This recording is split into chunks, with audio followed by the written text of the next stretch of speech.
Hi అండి. నమస్తే. ఈరోజు మన ఛానల్‌లో పన్నీర్ కర్రీని క్విక్ అండ్ ఈజీగా ఎలా చేయాలో చూపిస్తానండి. పన్నీర్ అనేది రోటీల్లోకే కాకుండా ఈ ప్రాసెస్‌లో ట్రై చేస్తే రైస్‌లోకి కూడా చాలా బావుంటుందండి. ఇంక లేట్ చేయకుండా ప్రాసెస్‌లోకి వెళ్ళిపోదాం. ముందుగా పన్నీర్‌ని గోరువెచ్చని నీటిలో వేసి ఒక 5 మినిట్స్ వదిలేయండి.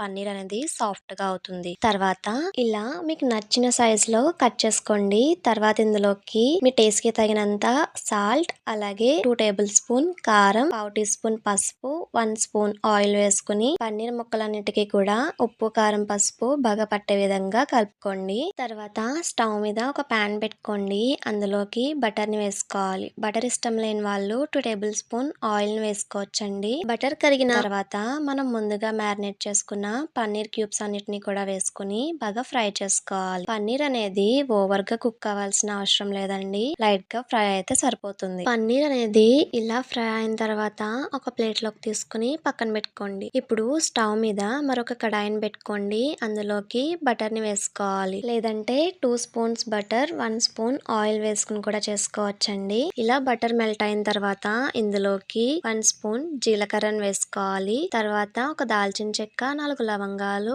2 యాలకులను కూడా వేసుకుని బాగా ఫ్రై చేసుకోండి. ఇవన్నీ కొంచెం ఫ్రై అయిన తర్వాత 4 పొడుగ్గా చీల్చుకున్న పచ్చిమిర్చిని వేసుకోండి. అలాగే ఒక రెమ్మ కరివేపాకును కూడా వేసుకుని బాగా ఫ్రై చేసుకోండి. ఇవి కూడా ఫ్రై అయిన తర్వాత 1 స్పూన్ ఫ్రెష్ గా రుబ్బు పెట్టుకున్న అల్లం వెల్లుల్లి పేస్ట్ ని కూడా వేసుకుని పచ్చివాసన పోయేంత వరకు కూడా ఫ్రై చేసుకోవాలి. అల్లం వెల్లుల్లి పేస్ట్ అనేది బాగా ఫ్రై అయిన తర్వాత సన్న ముక్కలుగా కట్ చేసుకున్న ఉల్లిపాయలను కూడా వేసుకుని ఫ్రై చేసుకోవాలి. ఉల్లిపాయలు అనేవి బాగా సన్న ముక్కలుగా కట్ చేసుకుంటే గ్రేవీ బాగా వస్తుందండి. కట్ చేయలేమనుకుంటే కనుక ఒకసారి మిక్సీ జార్ లో వేసుకుని గ్రైండ్ చేసేసుకోండి. ఉల్లిపాయలు అనేవి ఫాస్ట్ గా వేగడం కోసం కొంచెం సాల్ట్, అలాగే పావు టీ స్పూన్ పంచదారను కూడా వేసుకుని ఫ్రై చేసుకోండి. ఇలా వేసి ఫ్రై చేయడం వల్ల ఉల్లిపాయలు అనేవి ఫాస్ట్ గా ఫ్రై అయిపోతాయి. ఇలా గోల్డెన్ బ్రౌన్ కలర్ లోకి టర్న్ అయిన తర్వాత టమాటా ప్యూరీని కూడా వేసుకుని ఫ్రై చేసుకోవాలి. నేను ఇక్కడ 3 టమాటాలని గ్రైండ్ చేసుకుని వేసుకుంటున్నానండి. టమాటాలని కూడా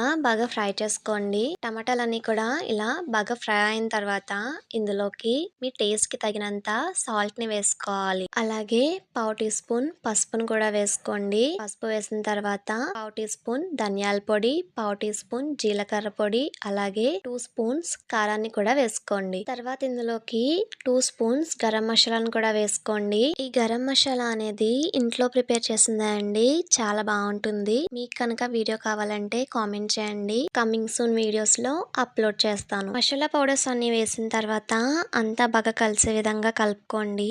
తర్వాత ఇందులోకి మీ గ్రేవీ కన్సిస్టెన్సీకి తగినన్ని వాటర్ని వేసుకోండి. మీకు బాగా చిక్కగా కావాలనుకుంటే కనుక 1 గ్లాస్ వాటర్ వేస్తే సరిపోతుంది. లేదంటే 1.5 గ్లాస్ వేసుకోండి, సరిపోతుంది. ఇలా గ్రేవీకి తగినన్ని వాటర్ వేసిన తర్వాత మూత పెట్టుకుని ఒక 2 to 3 మినిట్స్ వరకు కుక్ చేసుకోండి. 2 మినిట్స్ తర్వాత గ్రేవీ అనేది చూడండి కొంచెం దగ్గరగా అయింది కదా.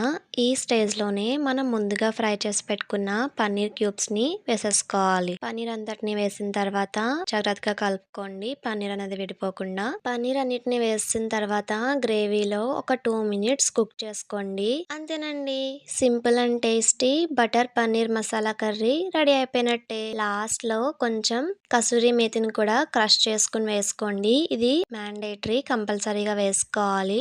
టేస్ట్ బాగుంటుంది. చూసారు కదా, సింపుల్ గా పన్నీర్ కర్రీ ఎలా చేయాలో మీరు కూడా ట్రై చేయండి. ఎలా కుదిరిందో నాతో కామెంట్ సెక్షన్ లో షేర్ చేసుకోండి. ఈ వీడియో కనుక మీకు నచ్చినట్టయితే మీ ఫ్రెండ్స్ అండ్ రిలేటివ్స్ కి షేర్ చేయండి. మెయిన్ గా సబ్స్క్రైబ్ చేసుకోవడం మర్చిపోవద్దు. Thanks for watching.